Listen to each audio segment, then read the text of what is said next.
ଏହା ହେଉଛି ପାଳଙ୍ଗ ଶାଗ। ପାଳଙ୍ଗ ଶାଗ ଏକ ପୁଷ୍ଟିକର ସବୁଜ ଶାଗ।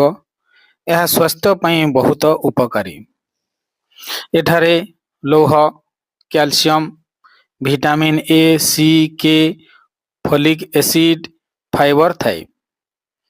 ଏହାର ବହୁତ ଉପକାରିତା ଅଛି, ଯଥା ରକ୍ତ ହିମୋଗ୍ଲୋବିନ ବଢ଼ାଏ, ଆଖିର ଦୃଷ୍ଟି ଭଲ କରେ, ହାଡ଼ ମଜବୁତ କରେ, ରୋଗ ପ୍ରତିରୋଧକ ଶକ୍ତି ବଢ଼ାଏ, ଆଉ କବ୍ଜ ଦୂର କରେ। ଏହାକୁ ଭଜା କରି ଡାଲମାରେ ପାଲକ ପନିର କରିପାରିବେ, ପାଲକ ଶାଗର ସୁପ୍ କରିପାରିବେ, କିନ୍ତୁ ଏହା ପ୍ରତିଦିନ ଖାଇବା ଉଚିତ ନୁହେଁ, ଏଠାରେ ଯେହେତୁ ଅଧିକ ଭିଟାମିନ୍ ଥାଏ। ଏହାକୁ ନିଜ କିଚେନ ଗାର୍ଡେନରେ ବାଡ଼ିରେ କଳା ମାଟିରେ ଲଗାନ୍ତୁ, ଭଲ ଚାଷ ହେଇଥାଏ। ଏହା ହେଉଛି ପାଳଙ୍ଗ ଶାଗ।